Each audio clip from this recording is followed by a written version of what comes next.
네, 안녕하세요.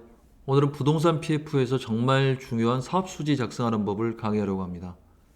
그런데 사업수지 분석을 작성하고 이해하려면 한 번의 강의로는 절대 할 수가 없습니다.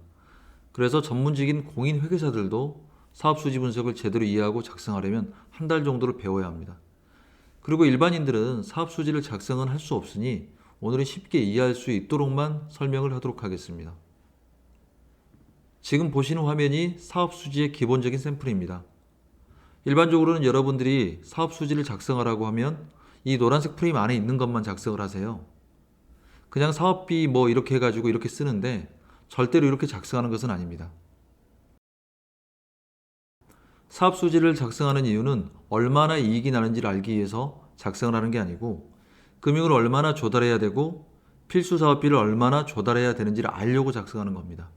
그래서 기본적으로 사업비 외에 자기자본, 조달금액, 유보금액으로 각각 나눠야 합니다. 그래서 토지비가 110억인데 자기자본이 20억이 들어갔고 조달금액이 90억이라고 그러면 금융에서 90억을 조달하고 자기자본을 20억을 투입한다는 게 구분돼야 하는 거죠.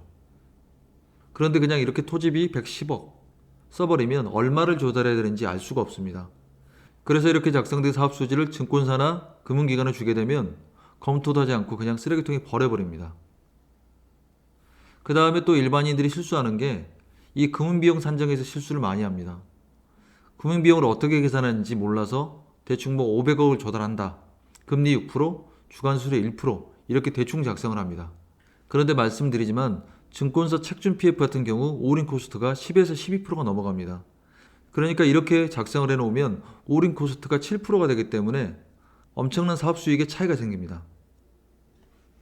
금융비용은 이런 식으로 주간 수수료, PF이자, 취급 수수료 이렇게 해서 다 나눠지게 되어 있죠. 그리고 중도금 무이자, 지원까지 세세하게 나눕니다. 그럼 이게 어떻게 계산되는지 설명을 드릴게요. 기본적으로 PF 이자 부분이 굉장히 중요한데 이자 부분은 현금 흐름표를 만들어야 됩니다. 이건 제가 좀 줄여놓은 건데요.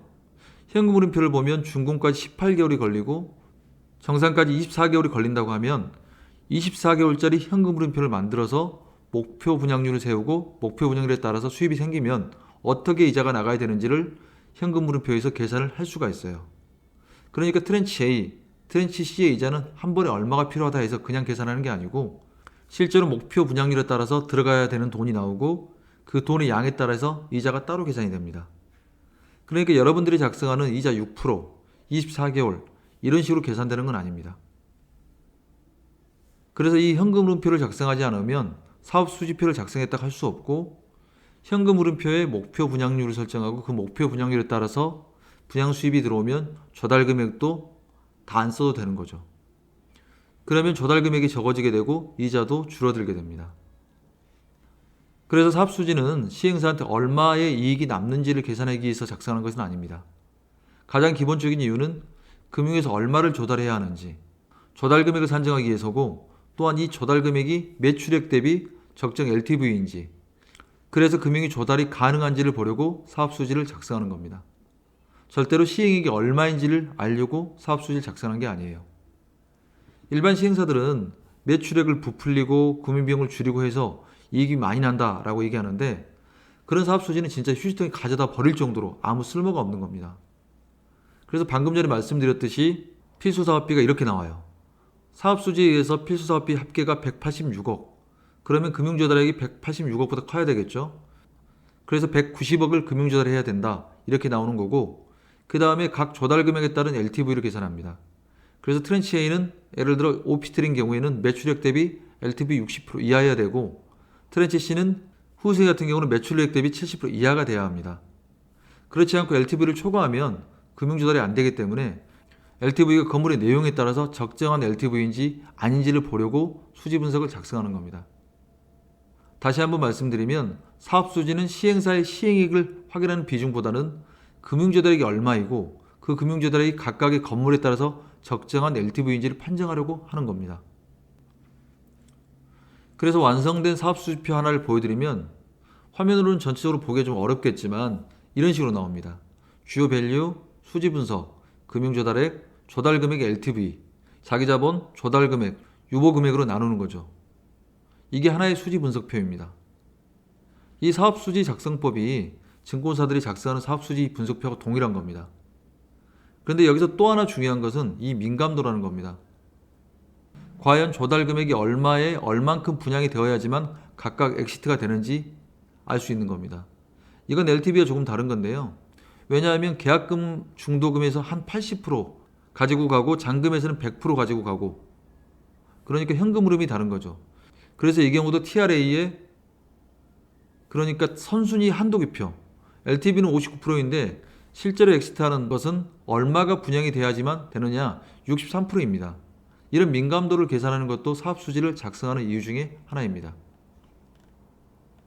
정리를 하면 사업수지는 그냥 토지비가 얼마가 들어가고 공사비가 얼마 들어가서 이게 얼만큼 나온다 이렇게 작성하는 것은 절대 아닙니다. 자기자본, 조달금액, 유보금액으로 세분화시켜야 되는 거고요. 각각에게 얼마의 자금이 필요한지를 알려고 사업수지를 작성하는 겁니다. 그리고 건물에 따른 LTV가 조금 다릅니다. 예를 들면 서울에 있는 아파트라고 하면 매출액 대비 80%까지 가능하고, 서울에 있는 오피스텔이라고 하면 매출액 대비 70%까지 가능하죠. 또 지식산업센터라고 하면 60%대까지 가능하고 상가도 60%, 일반적으로 상가는 선순위가 40% 이하입니다. 그리고 각각 선순위, 중순위, 후순위에 따라서 LTV가 조금씩 다릅니다. 상가 같은 경우는 선순위가 40% 이하, 중순위가 50% 이하, 후순위가 60% 이하입니다. 금융조달 금액이 각각 LTV에 부합하는지도 알려고 사업수지를 작성하는 겁니다. 그 다음에 증권사하고 신평사의 사업수지 현금 흐름표가 조금은 다릅니다. 어떻게 다르냐면 증권사는 분양률 0%를 가정해서 필수사업비를 계산을 하고, 분양률 0%라는 것은 분양대행 수수료도 0원이고 광고 홍보비도 0원이고 중도금 무이자도 0원인 거죠. 금리는 높아지겠으나 나가는 비용이 줄어들기 때문에 조금씩 다른 겁니다. 그런데 신용평가기관에서 회계법인이나 이런 곳에서 하는 것은 목표 분양률을 가정합니다. 그 목표 분양률에 분양 수입이 들어왔을 때 조달금액, 즉 현금이 좀 덜 쓰이겠죠. 그러면 이자가 줄어들게 됩니다. 그래서 거기에 따르는 이자를 따로 산정합니다. 그래서 현금 흐름에 따라서 증권사, 신평사의 금융비용이 산정기법이 조금씩 다르게 되는 겁니다. 오늘은 사업수지에 대해서 간략하게 설명을 드렸습니다. 앞서 말씀드렸듯이 회계법인이라는 회계사들이 배워도 한 달이 필요합니다. 왜냐하면 건물마다 선순위, 중순위, 후순위, LTV가 다르고 사업수지가 그냥 엑셀만 잘 다뤄서 되는 게 아니라 많은 경험이 녹아있는 겁니다. 그래서 일반인들이 한다는 것은 거의 불가능합니다. 그럼 사업수지에 관심 있는 분들은 댓글을 달아주시면 제가 엑셀 원본을 메일로 보내드리겠습니다. 그리고 궁금하신 부분은 따로 질의를 해주시기 바랍니다. 감사합니다.